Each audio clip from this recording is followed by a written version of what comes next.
My friends, welcome to this episode of the Outdoor Gear Review, where today I'm reviewing the NatureHike Vik 2-person tent. This is a product that I began testing out early in the spring, so I've been able to test this out in the snow, in the ice, in the rain, in cold conditions, and also warm conditions.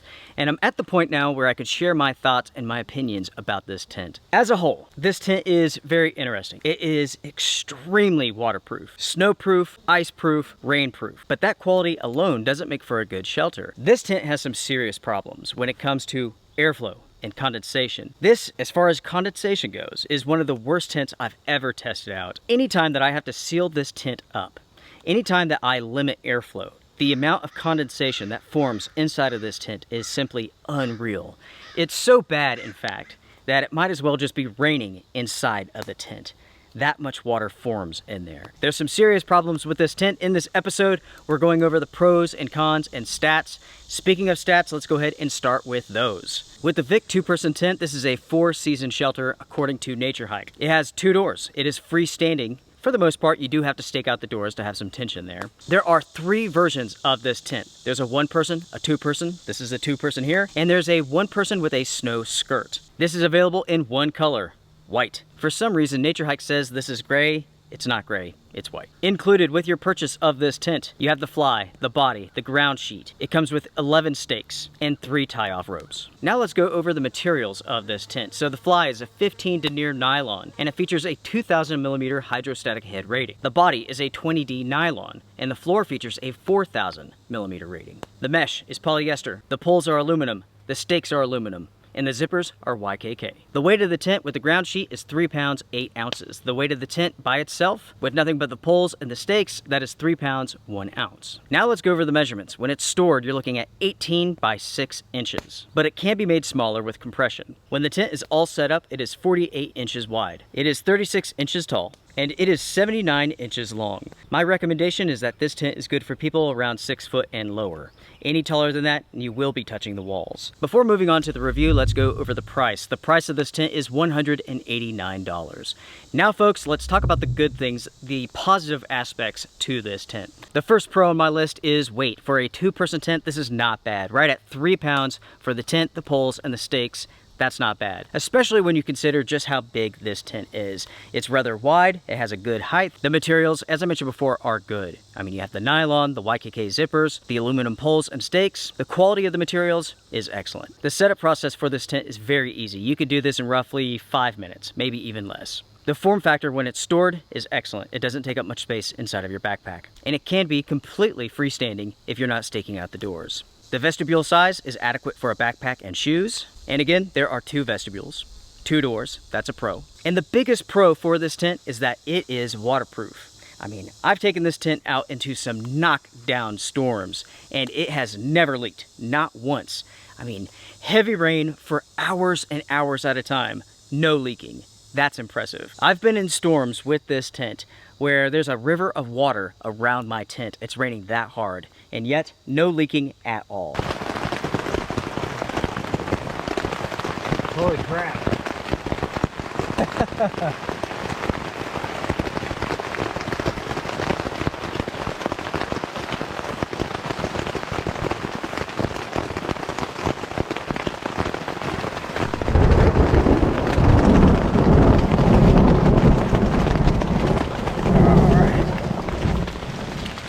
So it is very impressive when it comes to waterproofing. Now everyone, let's move over to the cons, okay? So first off, the quality of this shelter is questionable. There are some nasty threads, some nasty seam work on this tent. And it's not just in one place, it really is all over this shelter. Let's talk about condensation. I've mentioned this before. As far as condensation goes, if you have to seal this tent up, it is the worst offender I've ever seen. I mean, it is absolutely terrible. It's so bad, in fact, that I cannot recommend this tent for any sort of location that receives any sort of real rain. The materials themselves are not breathable at all, thanks to the coatings that have been done. Again, it's super waterproof, but so is a trash bag, right?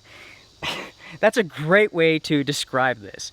This has the same waterproof and breathability condensation issues that a trash bag would have. I mean, it's that bad. This is a huge con for this tent, and it really does limit the use of this tent. There are 4 vents with this tent, 2 on top, 1 at each end, and neither one of them do very much as far as airflow goes. If it's a super windy situation, it may help some, but it's not going to solve your condensation problems, unfortunately. Talking about the condensation, I've been in situations where it's been so bad, where it's been raining or windy, the tent is shaking, that it has literally rained inside of the tent, soaking me, soaking my gear, soaking everything.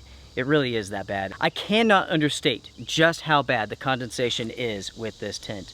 No matter what, warm conditions, cold conditions, condensation is a huge problem with this tent. Here's a pro, I suppose. Because the airflow is so bad in this tent, it does hold in a little bit of heat, but you're gonna pay for it. The next con that I have for this tent is the fact that it's not really a 4-season tent. This really is a 3-season tent. Yes, you can take it out into cold weather. It can handle some light snow loading, but the truth is, this tent is not designed for true 4-season use. No matter what the company says, it's not. It can handle some storms, but not true 4-season conditions and no snow loading. The material itself cannot handle the snow loading. There's not proper tie-off points, and the poles can't handle the snow loading either. So do keep those factors in mind. This is a 3-season tent all the way, in my opinion. And everyone, that pretty much wraps it up as far as the pros and the cons go. Let's summarize things. Do I recommend this tent? I do not. This is not something that I would personally go out and purchase again. I purchased this one and I'm not impressed really. Yes, it is super, super, super waterproof, but again, I mean, that quality by itself, that's not the most important thing. It really is a combination of qualities that make up a good tent. So you have to have good airflow. You have to have ventilation. You have to be able to release moisture inside of a tent, especially with more than one person. All of the testing that I've done is just one person, just myself. I can't even fathom what the condensation would be like with 2 people inside of this tent. It would be, I mean, just awful. I mean, just, it would be insanely bad. If you live in a place that's very dry, this is certainly an option. I mean, if you can keep those doors open, that will help a ton. But again, the vents top and bottom, they're not enough to control moisture buildup. With the Vik 1 tent, condensation is just as bad as this one. This is a known issue with these tents. You know, now that I'm thinking about it, condensation with the Vik 1 will likely be worse because it only has one door. So keep that in mind. And everyone, that wraps it up for my review of the Vik 2 tent, and in a sense, the Vik 1. They really are the same tent. This one's just bigger and it has an extra door. Such an interesting product. Super, super waterproof, but the worst ventilation and condensation control ever. It's just so bad. So bad. All right, everyone, I want to hear from you all now. Make sure to comment down below, share your thoughts. What do you all think about the Vik 2 or the Vik 1? What do you all think about the stitch work on this tent? It's pretty rough. Make sure to hit the thumbs up because it does help the channel. Strength and honor. Bye, everybody. Oh, by the way, everyone, I almost forgot. Thank you for the notes here. Do not purchase the 1-person version with the snow skirt under any circumstances. The ventilation on that is going to be absolute awful. I mean, close to 0. So the condensation in that version is going to be the worst out of all 3 versions. So skip that one for sure. Bye, everybody.